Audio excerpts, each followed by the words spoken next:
My name is Deborah Cannon, and today we are going to discuss strokes. Are you at risk?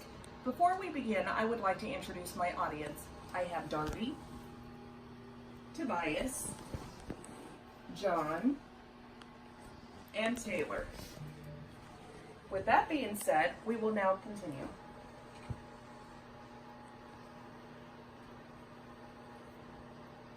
One American will die of a stroke every 4 minutes. 90% of these strokes aren't necessary. They're completely unnecessary because of the modern medications that we have accessibility to. In the next couple minutes, we will define stroke, discuss our controlled risk factors and our uncontrolled things that we can control, watch out for our show signs to watch for, discuss diagnosis. I will tell you about some of the programs that are available from the CDC and other areas. We'll discuss medication compliance, and I am going to argue with you over the importance of medication compliance, and then we will conclude. Before we begin, one of the most pressing questions is, what is a stroke?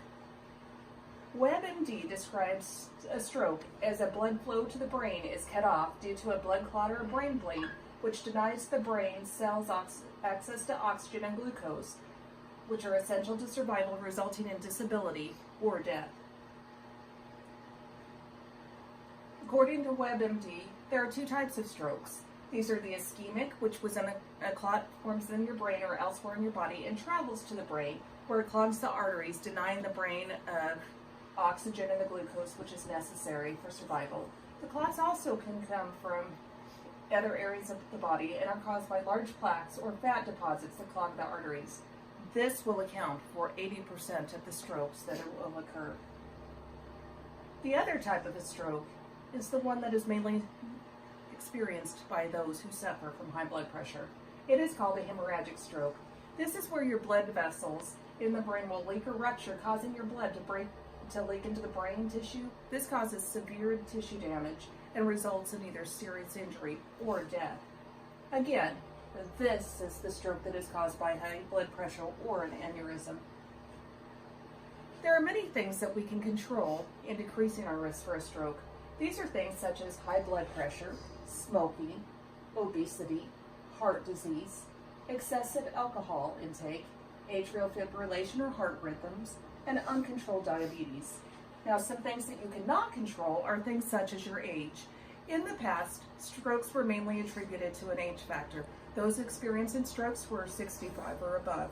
Due to our high hypertensive issues in our population, as well as our obesity factors, the average age of a stroke victim at this point is now between 40 and 65 years of age.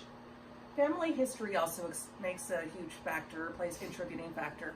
If you have a mother or grandmother, grandparent, brother or sister, someone in your immediate family that has experienced a stroke, chances are you will too. Gender is another factor. Men actually experience more strokes. However, with that being said, women are often the ones that die from the stroke. And ethnicity is a huge factor. According to the studies, Black males are more common or more likely to die from a stroke. Black females have a 50% chance of suffering a stroke in their lifetime. Hispanics also are on an increase for having a stroke. Excuse me. The signs and symptoms of a stroke. You have weakness, numbness of your face. Your arms or legs on one side of your body go numb. You have a tingling sensation, can no longer move. You have lost your vision, dimming of one or both eyes. It is described as having a curtain come down over your eyes. You have a loss of speech. You have a hard time talking, and you can't understand what other people are saying to you. Another symptom is you have a severe headache, sudden onset, comes out of the blue. The smell of burnt toast is walking through the air, and you are no longer able to walk or stand in a straight line. That is a sign you are having a stroke. There's an acronym that goes with strokes. It is called FAST. If you notice someone that you feel is having a stroke, you will conduct a simple exercise. You are to ask the person to smile. Does one side of their face droop? You then ask them to raise their arms. If they raise their arms, one drifts down, chances are they are having a stroke. Speech.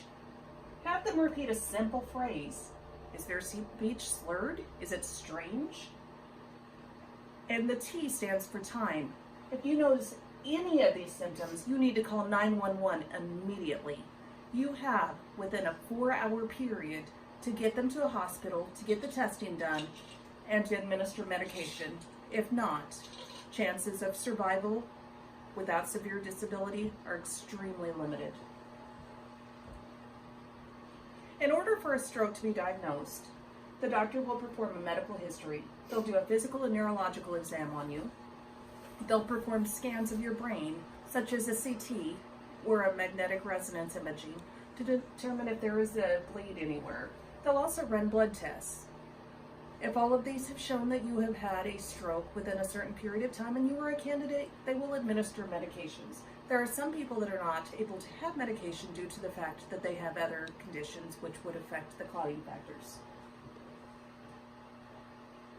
The CDC has been working very hard to come up with programs that will actually limit the amount of strokes. The goal is to decrease the strokes so that we no longer have one person die every 4 minutes from a stroke. Some of the programs that they have available for these are the Wise Women program, which provides low-income and underinsured or uninsured women with chronic disease risk factor screening, lifestyle programs, and referral services. This is in an effort to prevent heart disease and strokes. You also have the Paul Coverdell National Acute Stroke Program, which funds states to measure, track, and improve the quality of care for the stroke patients. This program actually works to reduce death and disabilities caused by the strokes. You have the Million Hearts Initiative, which is co-led by the CDC and the Centers for Medicaid and Medicare Services. These work in conjunction with other federal agencies and private sector partners to raise awareness about the stroke prevention. In fact, Million Hearts aims was to prevent 1 million heart attacks and strokes by the year 2017. Other things that we need to know about strokes are they are 90% preventable. In 2013 to 2014, the annual direct and indirect costs of cardiovascular disease and strokes in the U.S. was an estimated $329.7 billion. That accounts for 14% of the total healthcare expenditures for that time period, more than any other major diagnostic group. The other thing that we need to notice is the importance of hypertension as a risk factor. Although we have great medications that are available, the risk factor has increased despite the availability of the low costs of these drug therapies. In fact, from 2005 to 2015, the death rate attributable to high blood pressure increased by 10.5%, and the actual number of deaths attributable to high blood pressure rose by 37.5%.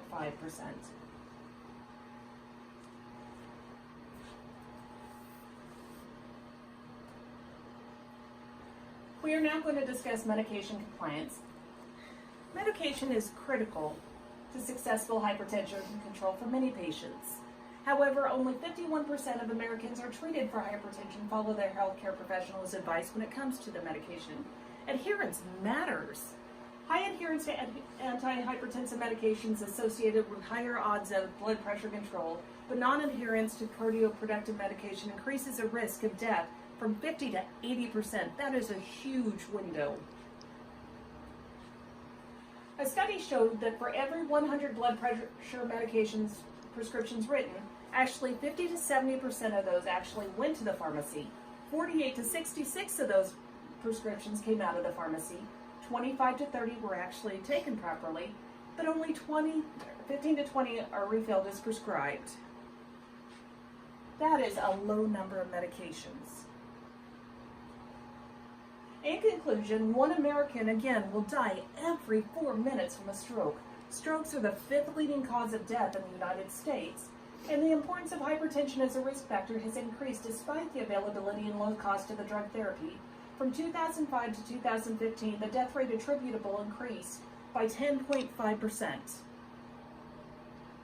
90% of strokes are preventable. The main factors to remember are medication compliance is essential to lower your risks. You can't fight your genes or your age. Can't change those things, but you can take your medications. With that, I thank you for your time, and I ask that you have a great day, and these are the list of my citations. Information that I got was from the Citation Heart Disease and Stroke Statistics 2018 update, from the American Health Association journals, from Medical Daily, WebMD, and Dr. James Beckerman. I thank you again for your time. Take care.